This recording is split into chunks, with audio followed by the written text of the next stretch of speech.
Des plaines gelées, des montagnes dont les sommets blancs scintillent au soleil lointain et de la neige rouge.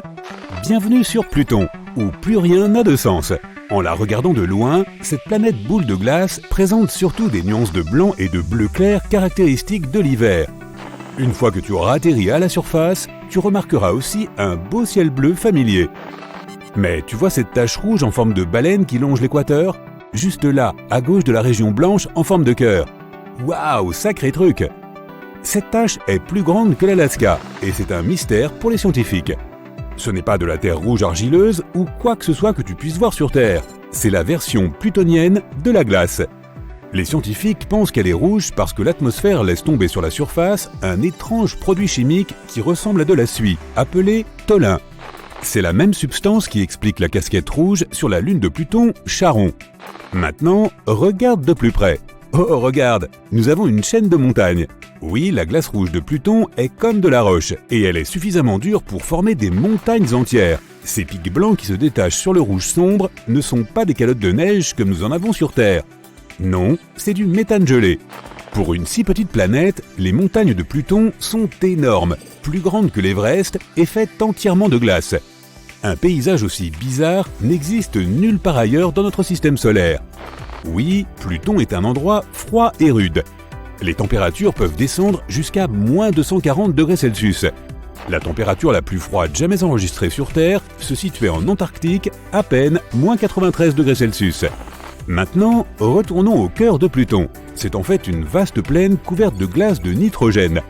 Les scientifiques ont découvert que le cœur de Pluton fait souffler les vents de la planète. Les cratères sont aussi très grands et certains d'entre eux montrent des signes de remplissage et d'érosion. C'est quelque chose qui se produit ici même sur Terre. Lorsque la Terre est usée et façonnée par des forces naturelles comme le vent, l'eau et la glace, c'est l'érosion. Qu'est-ce qui rend tout cela si spécial sur Pluton? Cela pourrait être la preuve qu'il existe ici une activité de plaques tectoniques. Tu sais, ces grandes plaques de terre qui surfent sur la roche liquide, formant des chaînes de montagnes, séparant les continents et les remettant ensemble. C'est quelque chose que les scientifiques n'ont jusqu'à présent observé que sur la Terre, mais jamais sur une autre planète du système solaire. Si cela se trouve, Pluton ressemble beaucoup plus à notre propre planète qu'on ne croit. Car en plus, il y a de l'eau sur Pluton, un tiers de sa surface pour être précis. Mais bien sûr, ce n'est pas comme l'eau de la Terre. C'est plus comme un liquide rocheux. Miam! Toujours aucun signe de vie là-bas, du moins pas pour l'instant. Il a fallu beaucoup de temps pour obtenir le peu d'informations que nous avons sur Pluton. Elle a été découverte pour la première fois il y a presque 100 ans et était considérée comme la 9e planète en partant du Soleil. C'est en 2006 que sa carte de membre officiel du Club des planètes a été révoquée. Pauvre Pluton! Elle a été surnommée la plus grosse planète naine de la ceinture de Kuiper, une région située à l'extérieur de notre système solaire, remplie d'autres planètes naines et de corps glacés qui tournent autour du Soleil. Quelques mois auparavant, ils avaient lancé la mission New Horizons. Il s'agit de la première sonde spatiale que les chercheurs ont envoyée vers Pluton en 2006. Filant à plus de 56 000 km/h, soit 45 fois la vitesse du son, il a tout de même fallu à la sonde près d'une décennie pour atteindre sa destination. C'est pour dire à quel point la petite planète est éloignée. En fait, Pluton se trouve à près de 40 fois la distance entre la Terre et le Soleil. Si tu étais là en train de regarder le ciel, tu verrais le Soleil comme un minuscule point, comme n'importe quelle autre étoile dans le ciel. Lorsque New Horizons a finalement atteint Pluton en 2015, il s'est suffisamment rapproché pour prendre d'incroyables photos de la surface. Elle a également recueilli des données et des observations importantes comme ces étranges taches rouges et cette région en forme de cœur. Mais Pluton nous semble encore plus étrange, surtout son orbite. La plupart des autres planètes tournent autour du Soleil en formant des cercles presque parfaits, le Soleil étant proche du centre. Or, le Soleil est loin d'être au centre de l'orbite de Pluton, et l'orbite est tellement étirée que Pluton croise plusieurs fois la route de Neptune et se rapproche plus du Soleil que la géante gazeuse bleue. Donc, voici l'effet exceptionnel de cette étrange orbite. Pluton a parfois une atmosphère, et parfois non. Lorsqu'elle est proche du Soleil, une fine atmosphère d'azote se forme. Mais lorsque la planète commence à s'éloigner de notre étoile, l'atmosphère gèle et tombe à la surface dans une tempête de glace aux proportions colossales. Pluton est probablement beaucoup plus petite que tu ne l'imagines. Si tu la mets sur une carte de la Terre, elle ne s'étendrait que sur la moitié du territoire américain. Pourtant, cette petite planète possède 5 lunes qui tournent autour d'elle. Et la vie sur Pluton serait une année sans fin pour nous, les humains. Imagine, pas d'anniversaire pendant toute ta vie. Depuis sa découverte en 1930, nous ne l'avons toujours pas vu faire un tour complet autour du Soleil. Une année sur Pluton correspond à 248 années terrestres, et nous le verrons enfin le 23 mars 2178. Note-le dans ton calendrier. Depuis que Pluton a été exclu du club des planètes officielles, Neptune est devenue la dernière de la file. Il s'agit en fait d'une grosse boule de glace et de gaz. Comme pour les autres géantes gazeuses, si tu essayais d'atterrir sur cette planète, tu ne ferais que t'enfoncer de plus en plus dans des nuages et une atmosphère apparemment sans fin. Une chose amusante à propos de la planète bleue, elle n'a peut-être pas une surface rocheuse comme celle que toi et moi connaissons, mais sa gravité à la surface est à peu près la même que celle de la Terre. On ne peut pas en dire autant de toutes les autres planètes du système solaire. En nous rapprochant du Soleil, nous passons devant la géante gazeuse suivante, Uranus. Cette planète anticonformiste fait le tour du Soleil en roulant sur le côté. Une orbite complète correspond à 84 années sur Terre. Tu auras donc peut-être la chance de fêter un seul anniversaire durant toute ta vie. Attention, tu n'auras qu'une seule fête, alors profite bien. Et maintenant, nous approchons du joyau du système solaire, Saturne. La deuxième plus grande planète après Jupiter est une autre géante gazeuse, où tu sombrerais dans une atmosphère sans fin si tu essayais d'y faire atterrir un vaisseau spatial. Saturne est la planète la moins dense de toutes, ce qui signifie que si tu la mettais dans un verre d'eau géant, elle flotterait. Ces fameux anneaux sont constitués de poussière de glace et de roches. Certains sont aussi petits qu'un grain de sable, d'autres plus gros que des maisons. Mais écoute ça, les anneaux de Saturne tombent sous forme de pluie sur la planète, assez pour remplir une piscine olympique en une demi-heure. À ce rythme, le célèbre système d'anneaux bleus disparaîtra complètement dans 300 millions d'années. Au fait, Neptune, Uranus et Jupiter ont aussi des anneaux, mais ils ne sont pas aussi visibles et brillants que ceux de Saturne. Imagine que tu rassembles toutes les planètes en une seule. Maintenant, multiplie-la par 2. Non, toujours pas aussi grande que Jupiter.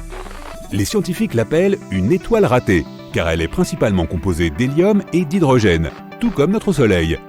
Mais cette planète géante n'est toujours pas assez grosse pour déclencher les processus chimiques qui pourraient la transformer en étoile. C'est la planète qui tourne le plus vite et il ne lui faut que 10 heures pour effectuer une rotation complète sur son axe. Imagine que tu essaies de condenser le sommeil, le travail, les amis, les loisirs, le cinéma, le shopping, toute ta routine en moins d'une demi-journée sur Terre. De magnifiques hautes montagnes, les plus hautes de tout le système solaire. Les tempêtes de poussière les plus spectaculaires jamais vues. Des vallées profondes, des cratères. Oui, je parle de Mars, notre maison potentielle dans le futur. Si tu aimes les couchers de soleil, tu apprécieras certainement ceux de Mars. Ils sont incroyablement bleus, alors que le ciel est rouge rosé toute la journée. Même si Mars est une voisine très proche, depuis sa surface, le Soleil paraîtrait moitié moins grand que depuis la Terre. Donc en fait, elle n'est pas aussi proche qu'il n'y paraît. Oh, et si tu as toujours rêvé de devenir joueur de basket, sache que Mars est l'endroit idéal pour ça.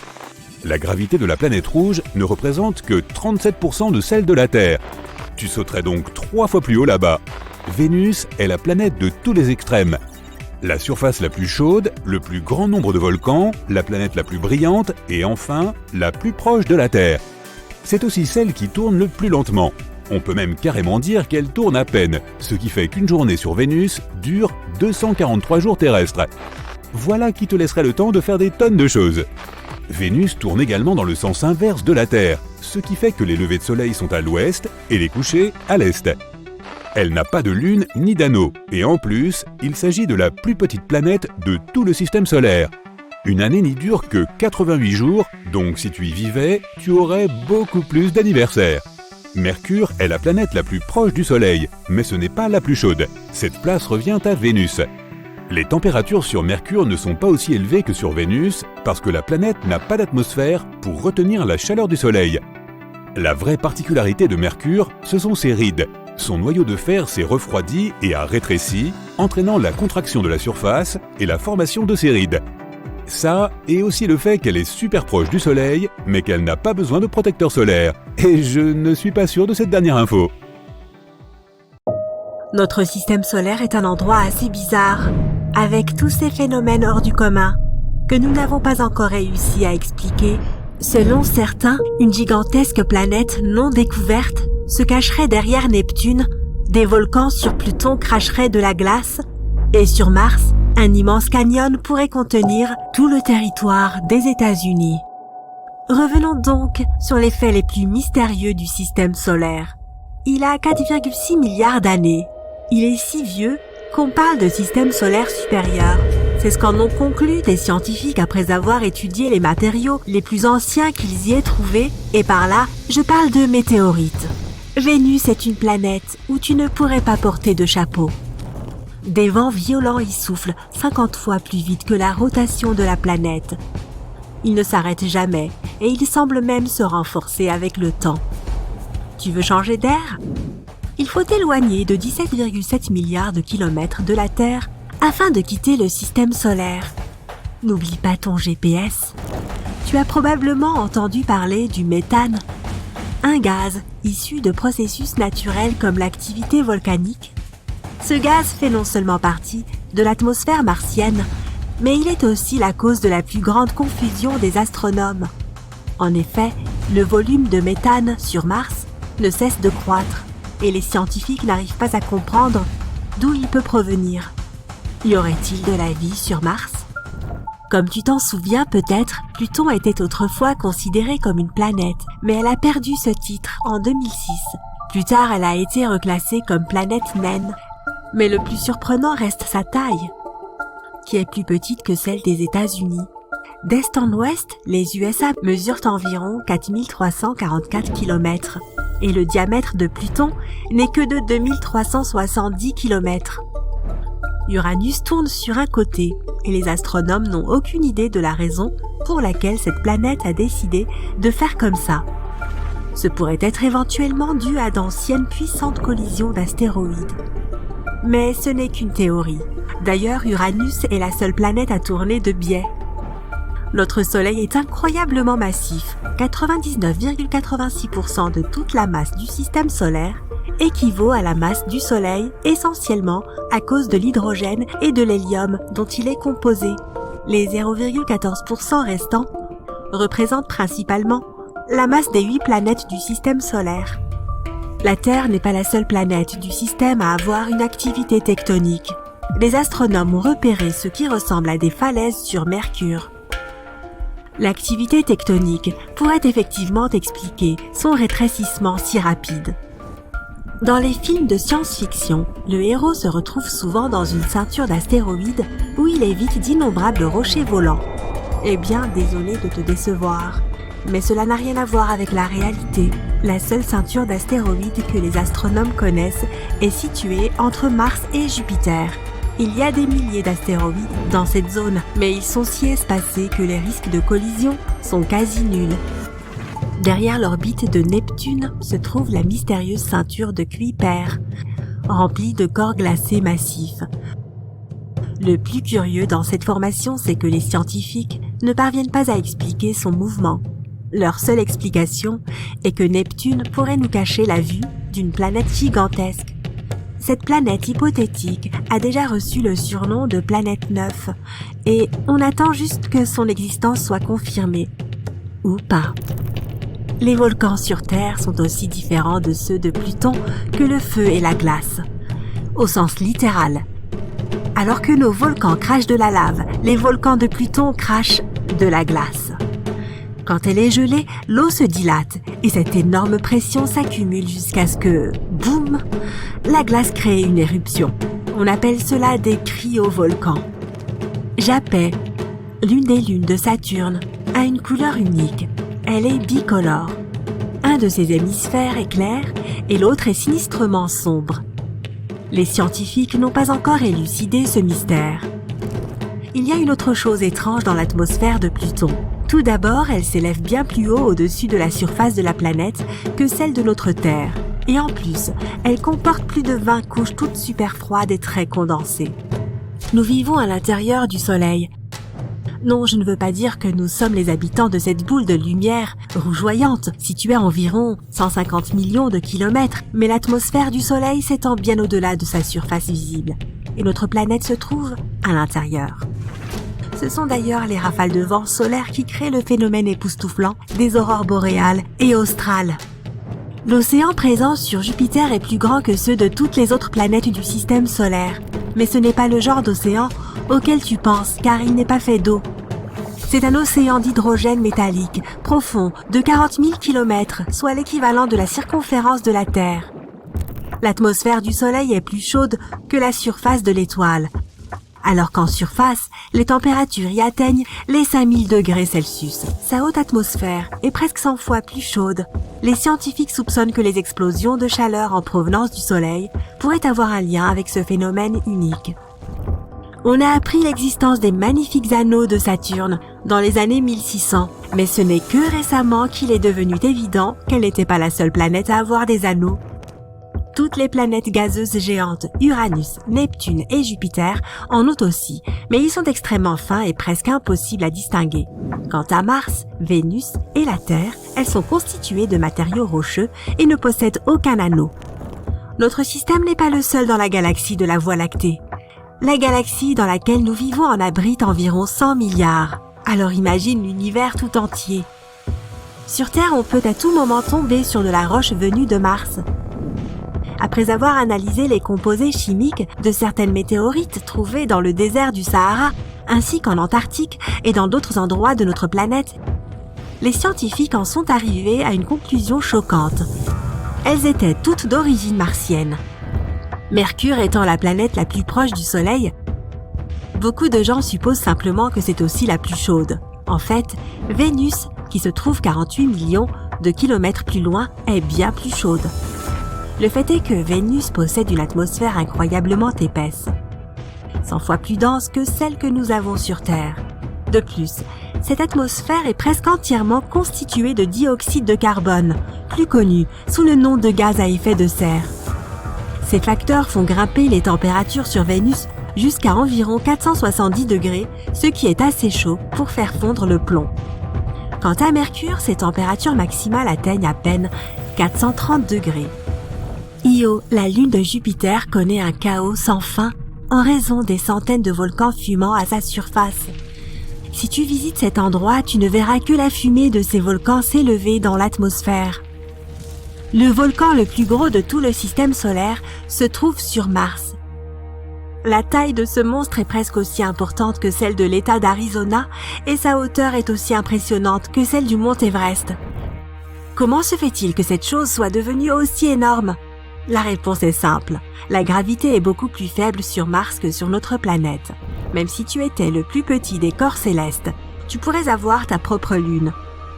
En 1993, la sonde Galileo, qui passait à côté d'un astéroïde miniature de 32 km de diamètre, a découvert que ce dernier avait une lune de 1,6 km de large. Depuis, les astronomes ont découvert des tas d'autres lunes en orbite autour de planètes mineures de notre système solaire. Sur Mars, la vallée nommée Valles Marineris est 10 fois plus grande que le Grand Canyon, et ceci intrigue les astronomes car après tout Mars n'est pas une planète où la tectonique des plaques est active.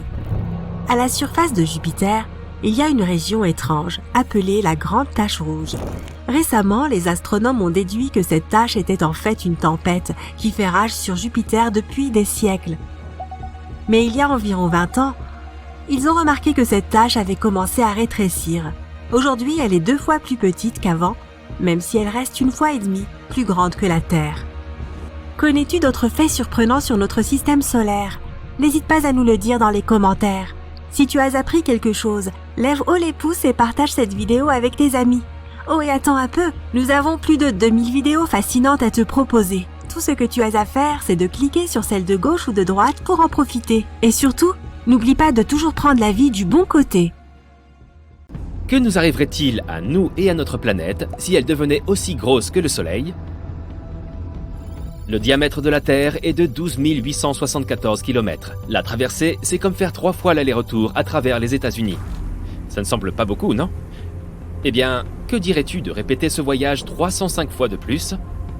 Imagine les dépenses d'essence. C'est le diamètre du Soleil.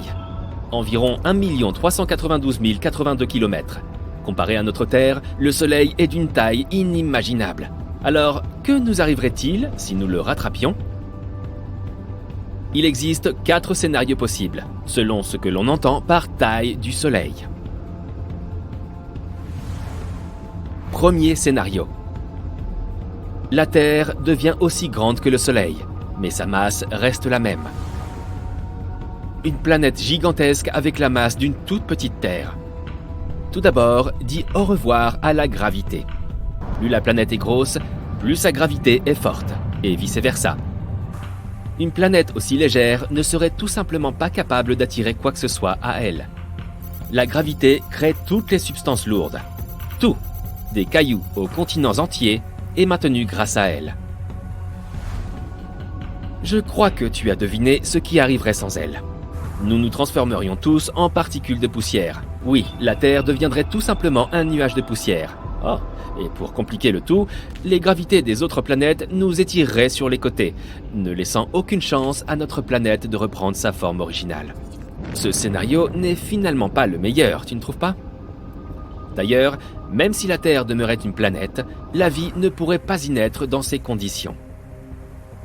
Il y aurait une distance considérable entre le centre de la Terre et sa surface. Et souviens-toi, la masse de la planète est minuscule, donc pas de gravité. Elle n'aurait pas été capable de retenir l'atmosphère, et sans atmosphère, les organismes vivants ne pourraient pas se développer. Ça n'aurait pas eu d'importance de toute façon. La Terre serait en fait un nuage. Dès lors, ce nuage, pesant environ 10 fois plus lourd que Jupiter, se concentrerait dans l'espace. Par conséquent, il éclaterait et se transformerait en étoile. Et nous aurions un nouveau Soleil. Scénario 2. Celui-ci est à la fois un scénario à part entière, mais aussi une conséquence du précédent. La Terre devient aussi grande que le Soleil et a la même masse. Maintenant, nous avons 2 soleils. Nous serions un système stellaire dit binaire. Cela signifierait la destruction de notre système solaire. Imagine avoir 2 masses dans un seul système. Les orbites des planètes deviendraient instables, perturbées par un changement aussi soudain. Une fois qu'elles se rapprocheraient de notre exotère, elles s'effondreraient immédiatement, soit à cause des forces de marée, soit à cause de l'impact de l'ex-Terre. Oui, même les géantes de gaz. Je veux parler de toi, Jupiter. Sais-tu quelle planète survivrait et prendrait finalement sa revanche sur nous ? Pluton. Ce serait probablement la dernière exoplanète restante dans tout le système. Elle est trop éloignée pour remarquer des changements, sauf en cas d'augmentation de la masse du centre du système. Donc l'orbite de Pluton se rapprocherait de notre système à 2 étoiles, et c'est tout. La Terre et le Soleil devraient accepter que Pluton soit désormais leur seule planète. Le disque protoplanétaire qui a formé notre système il y a des milliards d'années n'existerait plus. Donc, plus aucune autre planète ne pourrait être créée dans notre système. Tout cela est bien beau, mais qu'en est-il de la Terre elle-même ? À quoi ressemblerait la vie ? Voyons voir. Les nuits et les jours dureraient désormais plus longtemps en raison de l'augmentation du temps de rotation de la Terre. Il y aurait probablement une baisse significative de la température au pôle nord et sud. Même sur notre petite planète actuelle, ils ne reçoivent que très peu de lumière solaire. Donc si la taille de la Terre augmentait, la zone des pôles qui recevrait la lumière du Soleil diminuerait encore plus. Le côté positif, c'est qu'il y aurait beaucoup plus d'espace maintenant. Il n'y aurait plus de surpopulation. La taille de la planète serait tellement énorme qu'il te faudrait des années pour aller d'un point à un autre. Oui, quand on y pense, on se sentirait probablement très seul. Mais bon, qui sait ? Peut-être que les fusées deviendraient notre principal moyen de transport. Ça serait génial. Il y aurait de nombreuses régions vastes et inexplorées qu'aucun humain n'aurait jamais vues ou visitées. Nous ne connaîtrions pas non plus l'existence de nombreuses civilisations et de tribus différentes. Les siècles passeraient et beaucoup d'entre nous s'en iraient sans jamais rencontrer d'autres personnes et apprendre à les connaître. Et encore, si nous arrivions à marcher, nos os ne pourraient pas supporter notre poids avec une gravité aussi considérable, et notre cœur devrait travailler 2 fois plus pour nous maintenir en vie. Les oiseaux ne pourraient plus voler. Rien ne pourrait voler a priori. Tous les arbres qui existent tomberaient, et les nouveaux repousseraient à peine, comme de l'herbe. En parlant d'arbres, comment se porterait notre écosystème ? Eh bien, pas très bien. Si nous ne prenons pas soin de notre environnement dans notre petite Terre en ce moment, imagine ce qui se passerait si nous avions un espace aussi vaste à notre disposition. Je suppose que nos tonnes d'ordures auraient même eu raison des réserves infinies d'arbres et d'eau potable que nous aurions dans notre grande nouvelle maison. Nos machines et nos robots devraient être énormes pour être efficaces. C'est parce qu'une ferme ordinaire aurait désormais la taille d'un État américain. Aussi, il ferait beaucoup plus sombre que ce à quoi nous sommes habitués. La Terre est si petite maintenant. Imagine ce qui se passerait si notre planète aurait la taille du Soleil lui-même. Moins de lumière solaire signifie que nous aurions probablement besoin d'un soleil artificiel. De plus, les différences de température à la surface de la planète seraient énormes. Si tu es surpris, c'est que tu as probablement sous-estimé la taille du Soleil. Il est presque 110 fois plus grand que la Terre. L'équateur de notre nouvelle Terre est égal aux 35 équateurs de notre Terre actuelle. Oh, et tu te souviens de Pluton ? Eh bien, c'est notre seule lune maintenant. La première se serait probablement écrasée sur nous il y a bien longtemps, nous faisant subir le même sort que les dinosaures. Dans ce cas, toute l'eau se serait probablement évaporée de notre planète. Bref, il y a des milliers de mauvais cas de figure. Mais passons à autre chose et concentrons-nous sur du positif. Scénario 3. Même chose, mais la Terre conserve sa densité. Celui-ci est intéressant. Nous ne sommes plus une planète. Nous sommes une étoile maintenant. En fait, nous sommes devenus encore plus lourds que le Soleil. Notre planète aurait maintenant une masse solaire de 3,9, car il faudrait équilibrer notre faible densité d'une manière ou d'une autre. Bref, ce serait presque la même chose que dans le scénario 2, mais avec des conséquences à long terme plus intéressantes. Puisque notre Terre serait devenue 4 fois plus lourde que le Soleil, elle aurait brûlé son combustible plus rapidement. Ensuite, elle évoluerait. En fonction de la masse de son noyau, elle deviendrait une supernova où ses couches extérieures exploseraient pour former une nébuleuse planétaire. Si elle devient une supernova, le Soleil, qui était si proche de nous, exploserait. Et il ne resterait plus que notre Terre, une boule solitaire d'un diamètre minuscule de 19 km. Nous serions une étoile à neutrons, c'est-à-dire une étoile constituée de matière neutronique dégénérée. Cette matière est ultra dense et tourne très vite, alors mieux vaut ne pas s'en approcher. Si la Terre devenait une nébuleuse, le Soleil recueillerait toute la poussière et l'ajouterait à sa masse. Nous aurions désormais un Soleil légèrement plus gros et une naine blanche. Le temps passe, et le grand-père Soleil vit sa vie. Il deviendrait une géante rouge après avoir épuisé l'hydrogène de son noyau. Il commencerait à se dilater et laisserait sa matière, principalement de l'hydrogène, à la naine blanche. C'est nous. Lorsque la matière atteint des températures et des pressions suffisamment élevées, la fusion nucléaire se produit. Nous nous transformerions en une nova. Hurrah! Nous serions de nouveau une étoile solitaire, mais une étoile quand même. Que se passerait-il ensuite ? Tu vois, une étoile est une bataille de forces opposées.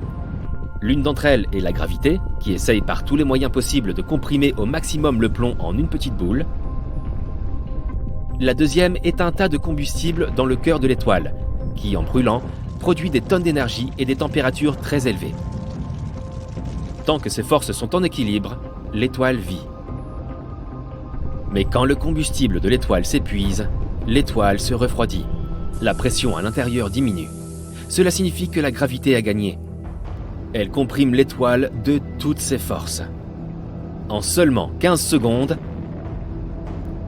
la lumière la plus brillante que tu aies jamais vue scintille de 1000 feux. Et notre ex-Terre devient une supernova, laissant derrière elle une nébuleuse impressionnante. Mais ne t'inquiète pas, il est impossible qu'une planète rocheuse obtienne la taille du Soleil.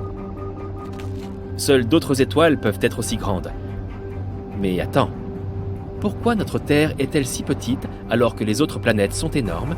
Est-ce qu'elle continue de grandir ou est-ce qu'elle s'arrête à un moment donné ? Plus tu ajoutes de la masse, plus tu obtiens de la compression. Au fur et à mesure que les planètes deviennent plus lourdes, la compression gravitationnelle augmente.